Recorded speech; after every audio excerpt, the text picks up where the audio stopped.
आइए सबसे पहले मॉडर्न जमाने के एक खतरनाक फिक्शन को खत्म करते हैं। अगर आप आज सोशल मीडिया स्क्रॉल करेंगे तो आपको ऐसे सेल्फ प्रोक्लेम्ड वेल्थ कोचेस मिलेंगे जो हर महीने 25,000 रुपीस कमाने वाले यंग प्रोफेशनल को ये भरोसा दिलाते हैं कि उनके और फाइनेंशियल फ्रीडम के बीच बस वाइब्स और मैनिफेस्टेशन का ही फासला है। वे प्रॉमिस करते हैं कि अगर आप अपनी एनर्जी को कॉस्मॉस के साथ अलाइन करेंगे, मॉर्निंग अफर्मेशंस दोहराएंगे और ऐसा प्रिटेंड करेंगे कि आपके पास पहले से ही एक लग्जरी सेडान है, तो यूनिवर्स आपके बैंक अकाउंट में एबंडेंस मैनिफेस्ट कर देगा। यह टॉक्सिक पॉजिटिविटी सिर्फ गैरफायदेमंद ही नहीं है, बल्कि इंडियन मिडिल क्लास के लिए फाइनेंशियली घातक है। कानपुर में किसी असिस्टेंट अकाउंटेंट या कोयम्बटूर में किसी स्कूल टीचर से यह कहना कि इन्फ्लेशन, मेडिकल इमरजेंसीज और डिपेंडेंट पेरेंट्स की रियलिटी को नजरअंदाज करके थिंक लाइक अ बिलियनियर करें, एम्पावरमेंट के भेष में एक गैर जिम्मेदाराना एडवाइस है। वेल्थ ऑप्टिमिज्म से हासिल नहीं होती। वेल्थ सिस्टमैटिक रिसोर्स एलोकेशन के जरिए बनती है। जब हम स्कासिटी माइंडसेट से एबंडेंस माइंडसेट की तरफ शिफ्ट होने की बात करते हैं तो हम ब्लाइंड ऑप्टिमिज्म या केयरलेस स्पेंडिंग का सपोर्ट नहीं कर रहे होते। हम उस मेंटल ऑपरेटिंग सिस्टम को अपग्रेड करने की बात कर रहे हैं जो ये तय करता है कि आप मनी, रिस्क और ग्रोथ को कैसे देखते हैं। इन टू ऑपरेटिंग सिस्टम्स को असल दुनिया में काम करते हुए समझने के लिए नागपुर के मानेवाड़ा नेबरहुड में स्थित एक सिंपल 3 स्टोरी अपार्टमेंट बिल्डिंग में चलिए। Section break, a tale of 2 operating systems in Nagpur. Second floor पर गिरीश रहते हैं, जो एक नेशनलाइज्ड बैंक में 38 ईयर ओल्ड सीनियर क्लर्क हैं। गिरीश हर महीने 42,000 रुपीस की स्टेडी सैलरी पाते हैं। सभी ट्रेडिशनल इंडियन मैट्रिक्स के हिसाब से वह सेटल हो चुके हैं। वह एक एयर कंडीशन ऑफिस में काम करते हैं, जॉब सिक्योरिटी रखते हैं और हर महीने की फर्स्ट तारीख को उन्हें एक प्रेडिक्टेबल पेचेक मिलता है। फिर भी गिरीश एक शांत और लगातार बनी रहने वाली एंग्जाइटी की स्टेट में जीते हैं।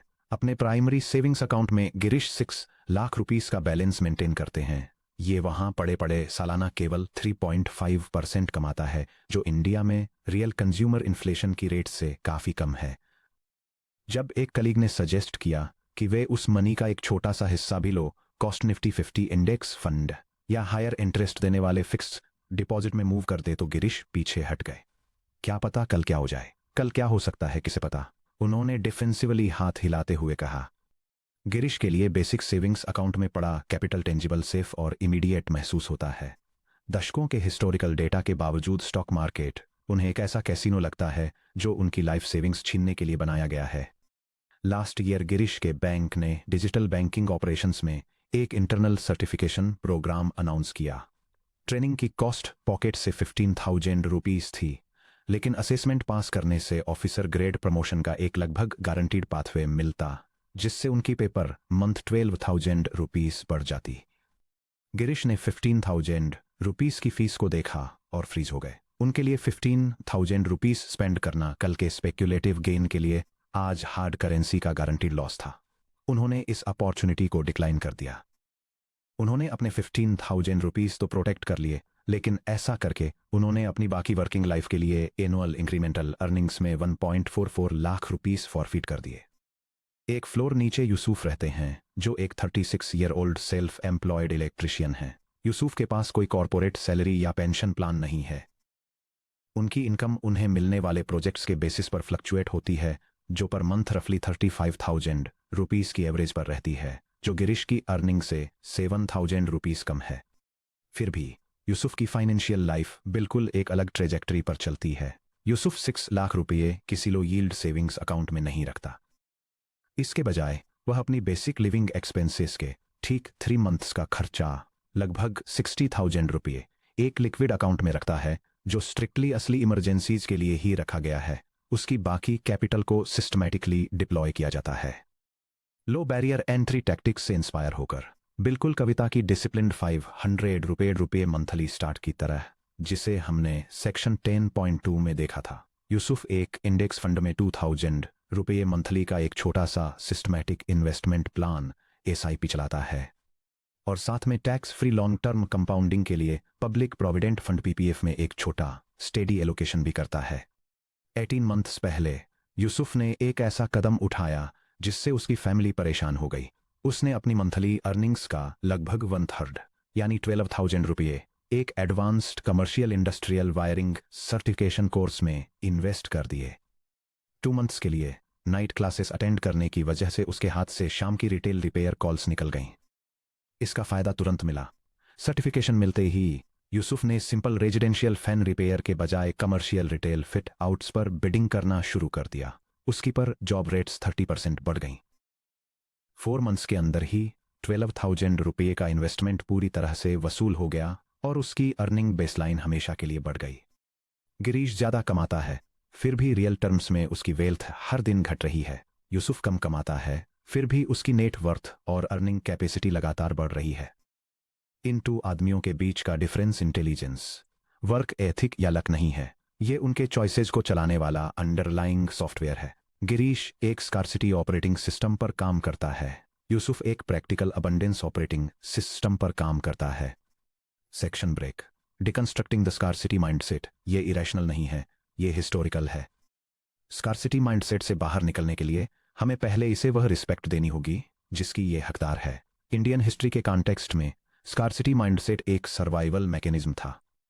मॉडर्न फाइनेंशियल कमेंटेटर्स के लिए मिडिल एजड इंडियंस का कैश जमा करने, गोल्ड खरीदने या फिक्स्ड डिपॉजिट्स को लेकर ऑब्सेस्ड रहने का मजाक उड़ाना आसान है, लेकिन यह बिहेवियर किसी वैक्यूम में पैदा नहीं हुआ। यह सिस्मिक फ्रेजिलिटी के एनवायरनमेंट में बना था। कंसीडर कीजिए कि एक एवरेज इंडियन हाउस होल्ड ने जनरेशंस से क्या क्या झेला है। परवेसिव इकोनॉमिक वोलेटिलिटी, इंडिपेंडेंस के बाद डिकेड्स तक इंडिया शॉर्टेज की economy, ration shops, basic utilities के लिए लंबा वेट टाइम और गवर्नमेंट सर्विस के बाहर लिमिटेड एम्प्लॉयमेंट एवेन्यूज के तहत चला। Weak social safety nets, robust state funded health care और अनएम्प्लॉयमेंट बेनिफिट्स वाली डेवलप्ड इकोनॉमीज के उलट इंडियन मिडिल क्लास हमेशा से ये समझता आया है कि एक सिंगल मेजर हेल्थ क्राइसिस दशकों की एक्यूमुलेटेड सेविंग्स को खत्म कर सकता है। पॉलिसी एंड स्ट्रक्चरल शॉक्स, जैसा कि हमने चैप्टर 3 के लॉस अवर्जन के एग्जामिनेशन और सेक्शन 9.6 के स्ट्रक्चरल डिसरप्शंस के एनालिसिस में देखा। इंडियन सेवर्स ने ऐसे मोमेंट्स फेस किए हैं जहां रेगुलेटरी फ्रेमवर्क्स रातों रात बदल गए। 2016 में डिमोनेटाइजेशन का ट्रॉमा, जब कंट्री की 86% सर्कुलेटिंग करेंसी को एक इंस्टेंट में इनवैलिड डिक्लेयर कर दिया गया था, उसने कलेक्टिव सबकॉन्शियस में एक मैसेज परमानेंटली छाप दिया। आपके पैरों तले फाइनेंशियल जमीन बिना किसी वार्निंग के खिसक सकती है। जब गिरीश 3.5% अर्न करने वाले लिक्विड सेविंग्स अकाउंट में 6 लाख रुपीज रखता है, तो वह बेवकूफ़ी नहीं कर रहा है, वह अपनी डीप सीटेड कल्चरल मेमोरी पर रिएक्ट कर रहा है। उसके ब्रेन ने मनी को लेवरेज के टूल की तरह नहीं, बल्कि एक अनप्रेडिक्टेबल वर्ल्ड के खिलाफ आर्मर के रूप में कैटेगराइज किया है। The mechanism of scarcity. Motivational कल के बजाय बिहेवियरली डिफाइन किया जाए तो स्केर्सिटी माइंडसेट एक ऐसा साइकोलॉजिकल स्टेट है जिसमें कोई इंडिविजुअल हर फाइनेंशियल डिसीजन को मुख्य रूप से पोटेंशियल लॉस के नजरिए से इवैल्यूएट करता है, शॉर्ट टर्म कैश रिटेंशन पर हाइपर फोकस करता है और इनएक्शन की लॉन्ग टर्म कॉस्ट को सिस्टमैटिकली अंडर एस्टिमेट करता है। जब आप इस स्टेट में फंस जाते हैं तो आपका ब्रेन एक ऐसे फेनोमेनन से गुजरता है जिसे बिहेवियरल साइंटिस्ट टनलिंग कहते हैं। आप तुरंत होने वाले कैश के खर्चे पर बहुत ज्यादा फोकस करते हैं, जैसे गिरीश के लिए 15,000 रुपीज की कोर्स फीस, जबकि आप टनल के बाहर होने वाले कैटास्ट्रॉफिक इनविजिबल लॉस को देख ही नहीं पाते, यानी छूटा हुआ 1.44 लाख रुपीज का annual raise. Scarcity operating system worst case का डर कैश रिटेंशन पर हाइपर फोकस यानी टनलिंग की तरफ ले जाता है, जिससे रिस्क या ग्रोथ का रिजेक्शन यानी जीरो स्किल इन्वेस्टमेंट होता है और इससे गारंटीड मेडियोक्रिटी और रियल टर्म वैल्यू डिके होता है। स्कैर्सिटी माइंडसेट की ट्रेजेडी यह है कि यह वही आउटकम क्रिएट करता है जिससे यह डरता है। इन्फ्लेशन से आगे निकलने वाले एसेट्स में इन्वेस्ट करने से इनकार करके स्कैर्सिटी से चलने वाला इंसान यह गारंटी दे देता है कि टाइम के साथ उसकी परचेजिंग पावर खत्म हो जाएगी। स्किल अपग्रेड्स में इन्वेस्ट न करके वे खुद को स्टैग्नेंट वेस्ट ट्रेजेक्टरीज में लॉक कर लेते हैं। कुछ भी न खोने की कोशिश में वे आखिरकार सब कुछ गंवा बैठते हैं। Section break. प्रैक्टिकल एबंडेंस को डिफाइन करना, स्ट्रेटेजिक रिस्क के लिए एक फ्रेमवर्क।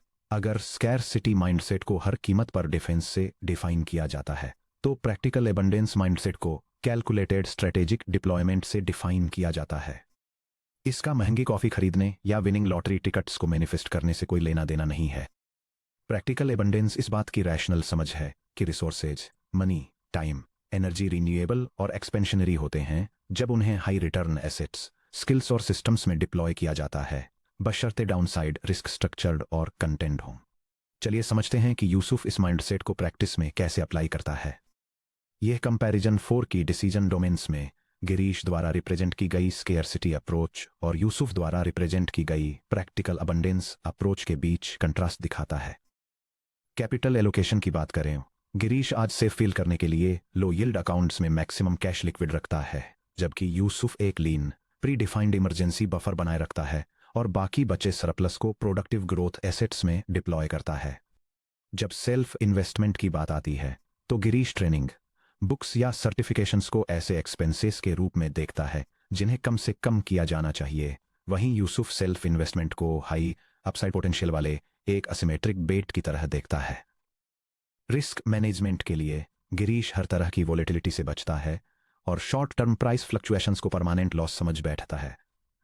इसके विपरीत यूसुफ वोलेटिलिटी यानी टेम्परेरी प्राइस स्विंग्स और रुइन यानी परमानेंट लॉस के बीच फर्क समझता है और रुइन को कवर करने के लिए इंश्योरेंस खरीदना चुनता है। फाइनली, मनी को लेकर अपने ओवरऑल पर्सपेक्टिव में गिरीश पैसे को एक फाइनाइट पाई की तरह देखता है जिसे संभाल कर रखना है, जबकि यूसुफ पैसे को एक डायनेमिक एनर्जी के रूप में देखता है जिसे स्किल्स, एसेट्स और टाइम में कन्वर्ट किया जाना है। इस क्रिटिकल फर्क पर ध्यान दीजिए, यूसुफ रिस्क को इग्नोर नहीं करता। अगर यूसुफ अपने आखिरी 12,000 रुपीज लेता, अपनी फैमिली का ग्रोसरी बजट स्किप कर देता और उस पैसे को स्पेक्युलेटिव ऑप्शंस ट्रेडिंग में लगा देता, तो वह एबंडेंस माइंडसेट नहीं होता, वह तो एक रेकलेस गैम्बलिंग होती। इसके बजाय यूसुफ ने रिस्क को स्ट्रक्चरली मैनेज किया। उसने 3 मंथ का इमरजेंसी फंड बनाए रखा ताकि इलेक्ट्रिकल वर्क में कोई अनएक्सपेक्टेड स्लोडाउन उसके घर को न बिगाड़े। उसने बेसिक टर्म लाइफ और हेल्थ इंश्योरेंस कवरेज सिक्योर किया। एक बार जब वे डिफेंस सेट हो गए तो उसने अपनी बाकी कैपिटल को एक ऑफेंसिव टूल की तरह ट्रीट किया। जब आप प्रॉपर फाइनेंशियल डिफेंस बना लेते हैं तो कैलकुलेटेड रिस्क लेना बिना नेट के तंग रस्सी पर चलने जैसा महसूस होना बंद हो जाता है। यह आपकी इनकम के स्फेयर का एक controlled step by step expansion बन जाता है। Section break. The Babylonian floorboard व high capital preservation is capital destruction. Chapter 4 में हमने बेबीलोन से ओरिजिनेट होने वाले एंशिएंट इकोनॉमिक प्रिंसिपल के बारे में डिस्कस किया था। अपने गोल्ड को मल्टीप्लाई करना। थाउजेंड्स ऑफ ईयर्स से अनसर्टेनिटी का सामना करने पर सेल्फ मेड अर्नर का इंस्टिंक्ट मिट्टी के जार में सिल्वर या गोल्ड कॉइन्स रखकर उसे अपने घर के फ्लोरबोर्ड्स के नीचे दबाने का था। अगर एनिमीज शहर पर रेड करते या फसल खराब हो जाती तो जार अनष्ट रहता था। गिरीश का 6 लाख रुपीज का सेविंग्स अकाउंट सिंपली फ्लोरबोर्ड के नीचे कॉइन्स दबाने का मॉडर्न डिजिटल इक्विवेलेंट है। Ancient floorboard earthen jar with gold coins से 0 growth plus risk of theft होता है। मॉडर्न फ्लोरबोर्ड 3.5% पर सेविंग्स अकाउंट से इन्फ्लेशन के वर्सेस नेगेटिव रियल ग्रोथ होती है। पेपर पर गिरीश नॉमिनल फिगर को कांस्टेंट रहते हुए देखता है, 6 लाख रुपीज। ये उसे कंट्रोल का एक कंफर्टिंग इल्यूजन देता है। लेकिन आइए 7% की रियल कंज्यूमर इन्फ्लेशन रेट यानी हेल्थ केयर, एजुकेशन, फूड और हाउसिंग की कॉस्ट मानते हुए 5 ईयर हॉरिजन में उस फ्लोरबोर्ड के पीछे की मैथमेटिकल रियलिटी को देखें। Year 0 balance equal to 6 lakh rupees, purchasing power equal to 6 lakh rupees. Year 5 3.55% interest पर savings account, nominal balance approximately 7,12,600 rupees. 7% inflation पर adjusted purchasing power approximately 5,08,000 rupees. अपनी कैपिटल को सेफ रखकर गिरीश ने 5 ईयर्स में रियल परचेसिंग पावर में इफेक्टिवली 92,000 रुपीज से ज्यादा लूज कर दिए हैं। उसने मार्केट वोलेटिलिटी के अपने डर को पूरा करने के लिए सिंपली इनविजिबल टैक्स के रूप में नियरली 1 लाख रुपीज पे किए। इसकी तुलना कैपिटल को एक प्रोडक्टिव वर्कर की तरह काम में लगाने के बेबीलोनियन आइडियल से करें। अगर उस कैपिटल में से 4 लाख रुपीज को हिस्टोरिकली 12% पर कंपाउंड होने वाले एक डाइवर्सिफाइड इंडेक्स फंड में रखा जाता और 2 लाख रुपीज को लिक्विड इमरजेंसी फंड्स में रिटेन किया जाता, तो 5 ईयर्स में कंबाइंड पोर्टफोलियो वैल्यू आसानी से इन्फ्लेशन को बीट कर देती, जिससे रियल वेल्थ को कंपाउंड करते हुए परचेसिंग पावर प्रिजर्व रहती। अपनी कैपिटल को फर्श के नीचे दबाने से वह दुनिया से बची नहीं रहती, बल्कि यह चुपचाप उसे इन्फ्लेशन के हाथों में सौंप देती है। Section break. The domain trap. Understanding contextual oscillation. इंसानी साइकोलॉजी शायद ही भी सिंपल होती है, हमें इस डायनामिक को एक क्रूड बाइनरी लेबल में रिड्यूस करने से बचना चाहिए, जहां कोई पर्सन पूरी तरह से स्कार्सिटी माइंडेड हो या पूरी तरह से अबंडेंस माइंडेड। रियलिटी में ज्यादातर लोग कॉन्टेक्स्चुअल ऑसिलेशन एक्सपीरियंस करते हैं। वे लाइफ के स्पेसिफिक डोमेन के हिसाब से स्कार्सिटी और अबंडेंस मोड्स के बीच शिफ्ट होते रहते हैं। एक बार फिर गिरीश के बारे में सोचिए। जब उसके होम टाउन विलेज से रिलेटिव्स नागपुर विजिट करते हैं तो गिरीश कमाल की जेनरोसिटी दिखाता है। वह इलाबोरेट डिनर्स पर 4000 रुपीज खर्च करता है, गेस्ट्स को लोकल ट्रेवल के लिए पे नहीं करने देता और बिना झिझके प्राइवेट टैक्सीज हायर करता है। सोशल हॉस्पिटैलिटी यानी मेहमान नवाजी के डोमेन में गिरीश गहरे कल्चरल कॉन्फिडेंस और वार्मथ के साथ एक्ट करता है। उसका मानना है कि हॉस्पिटैलिटी बाउंडलेस ऑनर का एरिया है। फिर भी उसी सेम गिरीश को एक लैपटॉप के सामने इन्वेस्टमेंट प्लेटफॉर्म देखते हुए बिठा दीजिए और उसका गला सूखने लगता है। जिस मोमेंट वह एक इक्विटी फंड में मंथली 3000 रुपीज एलोकेट करने के बारे में सोचता है, स्कार्सिटी सॉफ्टवेयर बूट अप हो जाता है, उसके लॉजिक को ओवरराइड कर देता है और उसके हाथ को फ्रीज कर देता है। गिरीश का स्प्लिट माइंडसेट, डोमेस्टिक या social domain, cultural comfort zone, generous, hospitable, relaxed, investment या career domain, generational fear zone, paralysed, guarded, risk averse. यह स्प्लिट क्यों होता है? क्योंकि हमारे फाइनेंशियल ऑपरेटिंग सिस्टम्स बचपन में ये देखकर लिखे गए थे कि हमारी फैमिलीज ने स्पेसिफिक सिचुएशंस को कैसे हैंडल किया। अगर आपके पेरेंट्स लिमिटेड मीन्स के बावजूद खाने और गेस्ट्स के साथ हमेशा जेनरस थे, तो चांस है कि आपको हॉस्पिटैलिटी में एक इजी कॉन्फिडेंस इनहेरिट हुआ है। अगर आपके पेरेंट्स मनी, इंस्टीट्यूशंस या बिजनेस इन्वेस्टमेंट्स के बारे में सस्पिशन, फियर और रिसेंटमेंट के साथ बात करते थे, तो चांस है कि आपको फाइनेंशियल मार्केट पार्टिसिपेशन के प्रति एक गहरी हेजिटेशन इनहेरिट हुई है। अपने खुद के डोमेन ट्रैप्स को पहचानना बहुत जरूरी है। आपकी लाइफ में अभी आप कहां बोल्ड, एक्सपेंसिव और लॉन्ग टर्म सोच रखते हैं? शायद अपनी फ्रेंडशिप्स में, अपने वर्क एथिक में या फैमिली के लिए अपने डेडिकेशन में। आपकी लाइफ में आप कहां टाइट, गार्डेड और वर्स्ट केस सिनेरियोज से ड्रिवन है? क्या ये इक्विटीज में इन्वेस्ट करना है, करियर अपग्रेड्स के लिए पे करना है या जॉब स्विच करना है? ये नोटिस करके कि आपका स्केर्सिटी माइंडसेट कहां एक्टिवेट होता है, आप अपने कॉन्फिडेंट डोमेन्स के फ्रेमवर्क्स को अपने हेजिटेंट डोमेन्स पर सिस्टमैटिकली अप्लाई कर सकते हैं।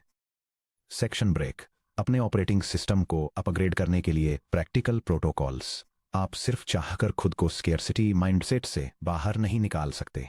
सिर्फ इन वर्ड्स को पढ़ने से दशकों पुरानी बैठी हुई साइकोलॉजिकल हैबिट्स नहीं बदलेंगी। गहरी बैठी हुई हैबिट्स को ओवरराइड करने के लिए आपको प्रैक्टिकल, रिपीटेबल प्रोटोकॉल्स की जरूरत है। अपने फाइनेंशियल ऑपरेटिंग सिस्टम को डिफेंस से स्ट्रेटेजिक एक्सपेंशन में शिफ्ट करने के लिए यहां 3 कंक्रीट स्टेप्स दिए गए हैं। रुइन रिस्क को वोलाटिलिटी रिस्क से अलग करें। कोई भी फाइनेंशियल डिसीजन लेने से पहले इसे 2 पार्ट रिस्क असेसमेंट फिल्टर से गुजारें। क्या यह एक रुइन रिस्क है?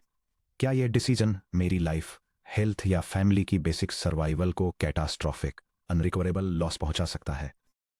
एग्जाम्पल्स, पेनी स्टॉक्स पर अपनी लाइफ सेविंग्स जुए में लगाना, अनपेएबल हाई इंटरेस्ट पर्सनल लोन्स लेना, बिना हेल्थ इंश्योरेंस के काम करना। रूल 0 टॉलरेंस, पूरी तरह से अवॉइड करें या इंश्योरेंस के साथ हेज करें। क्या यह एक वोलाटिलिटी या स्किल रिस्क है? क्या इस डिसीजन में शॉर्ट टर्म लॉस या टेम्परेरी डिस्कम्फर्ट शामिल हो सकता है, लेकिन इसमें हाई लॉन्ग टर्म अपसाइड है? एग्जाम्पल्स, इंडेक्स फंड्स में इन्वेस्ट करना, प्रोफेशनल डेवलपमेंट कोर्स पर पैसे खर्च करना, हायर अपसाइड लेकिन थोड़ी कम इमीडिएट स्टेबिलिटी वाली ग्रोइंग फर्म में जॉब लेना। रूल, रैशनली एम्ब्रेस करें, इमोशनल डिसकॉर्ड को साइड में रखें और नंबर्स को इवेल्युएट करें। 2, एक ग्रोथ एलोकेशन बजट एस्टेब्लिश करें। अगर आपको कैश होल्ड करने की आदत है तो एक ही बार में बड़े सम्स इन्वेस्ट करने की कोशिश करना टेरिफाइंग फील हो सकता है। इसकी बजाय माइक्रो डिप्लॉयमेंट्स के प्रिंसिपल को अपनाएं। एक डेडिकेटेड अकाउंट या सब बजट बनाएं जिसे आपका ग्रोथ एलोकेशन कहा जाए। हर महीने एक छोटा फिक्स्ड अमाउंट अलग रखें। 1000 रुपीज या 2000 रुपीज से शुरुआत करें, बिल्कुल यूसुफ या कविता की तरह। इस पैसे को स्पष्ट रूप से कैपिटल डिप्लॉयड फॉर ग्रोथ के रूप में टैग करें। खुद से कहें, यह पैसा शांत बैठने के लिए नहीं है, इसका एकमात्र पर्पस एसेट्स खरीदना या स्किल्स बिल्ड करना है। एक बार जब प्रोसेस ऑटोमेट हो जाता है तो आपका ब्रेन बिना पैनिक क्रिएट किए उस पैसे को काम पर लगते हुए देखने का आदी हो जाता है। 3, कॉस्ट ऑफ इनएक्शन कैलकुलेट करें। जब भी आप खुद को अपने करियर, स्किल्स या फाइनेंशियल हेल्थ में इन्वेस्टमेंट करने से हिचकिचाते हुए पाएं, तो स्पष्ट रूप से कैलकुलेट करें कि रुके रहने से आपको क्या नुकसान होगा। खुद से पूछें, अगर मैं आज यह स्टेप नहीं लेता हूं तो आज से 5 ईयर्स बाद मैं कहां हूंगा। इन्फ्लेशन, छूटे हुए प्रमोशंस और मिस की हुई कंपाउंड ग्रोथ को भी इसमें शामिल करें। जब आपको यह एहसास होता है कि आज एक कैलकुलेटेड रिस्क लेने की तुलना में समय के साथ रुके रहना बहुत अधिक महंगा पड़ता है, तो स्टैग्नेंट रहना सुरक्षित लगना बंद हो जाता है। Section break, the hidden trigger, the guilt of moving ahead. जैसे ही फर्स्ट जनरेशन वेल्थ बिल्डर्स अपने फाइनेंशियल ऑपरेटिंग सिस्टम को अपग्रेड करना शुरू करते हैं, उन्हें अक्सर एक अनएक्सपेक्टेड बैरियर का सामना करना पड़ता है। यह पैसे खोने का डर नहीं है, यह टेक्निकल फाइनेंशियल नॉलेज की कमी भी नहीं है। यह एक शांत, भारी इमोशनल बर्डन है जो सीने में तब बैठ जाता है जब भी उनकी नेटवर्थ उनके पेरेंट्स, सिबलिंग्स या बचपन के दोस्तों की तुलना में काफी बढ़ने लगती है, यानी फाइनेंशियल गिल्ट। जब आप जीरो से शुरुआत करते हैं और सफल होने लगते हैं, तो आपको एहसास होता है कि आपकी लाइफ उन लोगों की लाइफ से अलग हो रही है जिन्हें आप प्यार करते हैं। आपको ऐसे ऑप्शंस, कंफर्ट्स और सिक्योरिटी मिलने लगती है जिनके लिए आपके पेरेंट्स ने बिना कभी एक्सपीरियंस किए पूरी जिंदगी सैक्रिफाइस कर दी। और इंडिया में कई फर्स्ट जनरेशन अर्नर्स के लिए वह एहसास एक सटल सेल्फ सैबोटाज मैकेनिज्म को ट्रिगर करता है। अगर मैं पूरी तरह से सेफ रहता हूं, अगर मैं ज्यादा आगे नहीं बढ़ता हूं, तो मैं उन्हें पीछे नहीं छोड़ूंगा। इस डीप साइकोलॉजिकल टाई को समझना ही रियल फाइनेंशियल इंडिपेंडेंस को अनलॉक करने की फाइनल चाबी है, और यही वो जगह है जहां अब हमें अपना ध्यान देना है।